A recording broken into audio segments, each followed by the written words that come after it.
Welcome to Comic Tropes. I'm your host, Chris. Stuart Immonen is one of my absolute favorite artists. I think he's versatile, dynamic, engaging, but beyond just being an exciting artist to look at, I'm impressed with how Immonen can adjust his style to fit both the genre and the format of the comics that he's making. So today I'd like to look at his career over 3 decades of consistently great comic books and take a look at some of those adjustments, what he does to suit the project, and see what we can learn along the way. By the way, if you live in the Pacific Northwest, a little plug for myself, March 26th, I'm going to be doing a signing at Stargazer Comics in Tacoma, Washington. Radiant Black issue 32 has a small backup by me. I'll also have a little bit of original art, a very limited number of copies of some of my old comics like the Eisner-nominated book Trickster. Hope you'll consider swinging by if you're around. Thanks for listening to me, and now let's talk about Stuart Immonen and his artwork. Stuart Immonen studied at Toronto's York University, which is also where he met his future wife and comics collaborator, Catherine. Shortly after his studies, he was inspired by the burgeoning black and white comic scene of the late 1980s in Toronto, and he self-published his first comic, Playground. He said that his first paid work was a backup page in Dave Sim's 1990 reprint Cerebus High Society issue 7. In a 2020 interview with the Comics Journal, Immonen said he was inspired by Canadian comics creators like Sim, David Boswell on Reed Fleming, and Toronto-based publisher Vortex's books like Mr. X and Yummy Fur. Immonen actually pitched a book to Vortex, but they told him, why not just self-publish it yourself? And that's actually how Playground was created. Another early assignment he picked up was illustrating the history of the rap group 2 Live Crew in 1991's Rock and Roll Comics, issue 19. You can already see that Immonen would work in different styles for different projects. A loose, sketchy style for more independent stories, and something closer to what he'd do with superhero comics in the 90s for the 2 Live Crew story. That was smoother line work and more detailed environments, of course. And yet, we can see that there's always a solid outline to his character work. The silhouettes of the characters are the emphasis over the rendering, and there's solid exterior line work. But Immonen's work evolved quite a bit by the time he started getting regular work at DC by 1993. Some of his earliest superhero work included Legion of Superheroes and Superman. Immonen was adding a lot more shading by this time, which helped not only with giving his superheroes more defined musculature, but also provided contrast between black and white areas within each panel to help the eye quickly grasp the most important elements of the scene. This was the era of Superman just after his death and resurrection, and was a point where the character was selling the best he's ever sold. DC was already counting on Stuart Immonen on arguably their best-known character. I feel that you can see a leap in detail when he switched from being the artist on Adventures of Superman to both the artist and writer on Action Comics. He also experimented a bit at this point, like using children's storybook pages in issue 741. Issue 748 is especially impressive. Superman goes on a time travel journey that starts with a splash page, and then every subsequent page doubles the number of panels until we finally reach a page with 128 tiny panels. It represents Superman's fractured focus, and it helps make the final page, a splash page, carry a huge impact. It feels like a release after forcing us, the reader, to look at smaller and smaller panels. I think it's worth noting his work on Superman here because it really helps us contrast it with a very different Superman story that he did later at DC in 2004. I'm talking about the 4-issue miniseries with writer Kurt Busiek called Superman: Secret Identity. And without giving you a full summary of that story, it's enough to know that it's a very grounded story about a Superman who is the only powered being in the world. Well, at least initially. It focuses on how a person in the real world would deal with realizing he has the abilities of Superman, and is a more introspective story. And I think the art reflects that tone. Most of Stuart Immonen's superhero projects have a separate inker and colorist, but here, Immonen did all of that artwork. There's less of a focus on widescreen action, and I would argue that the art is a bit more stripped down and focused on character expression and gesture to tell a more internal type of story. It's more character-focused than plot-focused. There's some wonder at his power, but the story also follows the main character through his life as he gets older and how he deals with the world. If I look at both Action Comics and Superman's Secret Identity, I can find similarities to the underlying structure of a drawing. They're both well rendered, with consistent lighting. But the end result of these two Superman stories clearly emphasizes different storytelling aspects and character design. And that's just the first comparison that I want to share with you, because it's important to note that Stuart Immonen is more than just a drawing robot for hire. He is a key component of the storytelling process, and he adjusts his work to fit the tone and genre. For instance, action, drama, horror, or, in one of my favorite examples, humor. One of my favorite comics is Marvel's Nextwave Agents of Hate by Stuart Immonen and writer Warren Ellis. On one level, it's a superhero team book where they're working for a spy agency. So, it has big over-the-top action. But it's also a satirization of superhero tropes and specifically pokes fun at elements of Marvel Comics lore. The director of the spy agency is no ultra-competent, cool, grizzled war veteran like Nick Fury. He's a self-loathing, high-functioning sociopath who can just barely control his emotions. And the team itself is not far behind.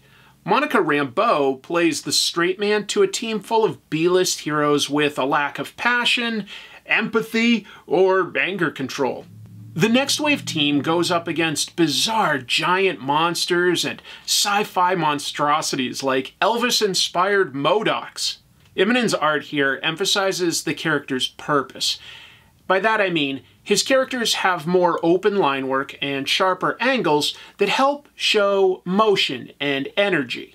The draftsmanship is fantastic. When there's a big epic fight scene, the art highlights the actions being taken and lets the reader revel in the chaos instead of getting distracted with cluttered detail. It's a hilarious read that I do strongly recommend, and one of my favorite projects by Stuart Immonen. But Immonen's artwork can also be very straightforward in a very different way. He's told many slice-of-life stories with Catherine, where I'd describe his style as something more like the lean Claire art style popular with a lot of bande dessinée comics from Tintin on up to today. You can find examples of that in his webcomics Never As Bad As You Think, 50 Reasons to Stop Sketching at Conventions, and also Moving Pictures. The latter was collected into a print edition by Top Shelf. In researching Immonen's work, I came across a video by a YouTuber named Thomas Patilli, who made a fantastic observation. It includes contrasting how Immonen illustrates a crowded city street for Moving Pictures, which is historical fiction, with another busy city street in All New X-Men, where the characters are in Times Square. Sure, the detail and rendering are different, but I noticed that even the angle of the shot is designed to emphasize the drama and chaos in X-Men. It's a low-angled shot where the buildings and signs are towering over the teenage characters, as compared to showing people trying to get along with their daily life in France while it was being occupied by Nazis during World War II. The focus there is on how seemingly normal and mundane everything can be, even though it was far from that for the main character. By the early 2000s, Stuart Immonen's work was in high demand. He did a lot of stuff for Marvel. As I previously mentioned, X-Men. He did runs on Spider-Man and Ultimate Spider-Man, as well as the 2011 series, the event series that Marvel put out, Fear Itself. And What impresses me at this point is not just that his artwork has evolved into, like, a very detailed, highly rendered state, but that he was doing this monthly for long periods without any need for fill-ins a lot of the time. For instance, Nextwave Agents of Hate, that's a 12-issue series. He did 22 straight issues on Ultimate Spider-Man, all of this monthly. When I look at the highly rendered artwork that Stuart Immonen has provided on these superhero books, I'm especially impressed with how he emphasizes depth. This double-page spread in Avengers has an exciting Spider-Man pose in the foreground, but the lines of the architecture guide us down to the ground in the deep background where we can see another battle going on. Or this incredible spread in Ultimate Spider-Man where Manhattan has been flooded. Newspaper editor J. Jonah Jameson witnesses Spider-Man diving into the waters to save someone. And as brilliant as the action and epic disaster is, the emphasis, all of the lines, are pointing towards an ordinary man struggling to comprehend these extraordinary events. The ability to show the reader more than one thing at a time really wows me. I think it's also fair to call a lot of this superhero work a blend of the realistic, especially the backgrounds or close-ups on characters, with the more animated cartooning of the action beats. That stuff is more about displaying motion or impact to us, the reader. Another favorite comic by Immonen, for me, was his horror story Plunge with writer Joe Hill. Featured not only creative and disturbing character design, but I felt like he really pushed in on the characters with his shadows, which gave the story claustrophobic moments. He'd still usually give us detailed eyes and facial features so that we could place ourselves in the heads of the characters and experience the emotions and the terror that they're clearly showing us. But there's also a lot of darkness butting up against the action. Or, in other cases, he's using wide open negative space to really just make a character feel isolated. In a 2000 interview with Sequential Tard, Immonen listed his artistic influences, where he says, quote, "These are people who've actually caused me to sit up and notice, or from whom I've learned something, rather than artists I simply like." He mentioned Stan Drake's The Heart of Juliet Jones, which had well-rendered, realistic characters and was a comic strip. Similar masters that he mentions include Alex Raymond and Alex Toth, both noted for great figure work and an economy of line work. Immonen also lists dynamic modern artists, contemporaries like John Byrne, Bill Sienkiewicz, Katsuhiro Otomo, and Masamune Shirow. I don't think that Immonen's work looks quite like any of those, but they do share a knack for dynamic angles in their panels and a great mix of rock-solid figure work with detailed and believable backgrounds. I believe that when you look at each of Stuart Immonen's projects, you see him consistently experimenting with new things. Early work on books like Superman reminds me of the realistic but round, flowing, deeply rendered shadow line art of guys like Adam Hughes and Kevin Nolan. And I'm not sure if that is an influence, but I can see them all using a certain type of way of showing shadows and presenting the character. And at the same time, from interviews, it's clear that Immonen's first love in comics isn't necessarily superheroes, so he tries new things. There's an issue of Superman Secret Files and Origins done in the style of Winsor McCay's Little Nemo, for instance. I assume he's doing that on one level to interest himself artistically, as well as to serve the story. But by the time the 90s are ending, Stuart Immonen was alternating between a stripped-down style on his webcomics and more tightly rendered backgrounds with shaded figures and strong outlines for his mainstream superhero work. I guess I'd call that a trend in comics at the time.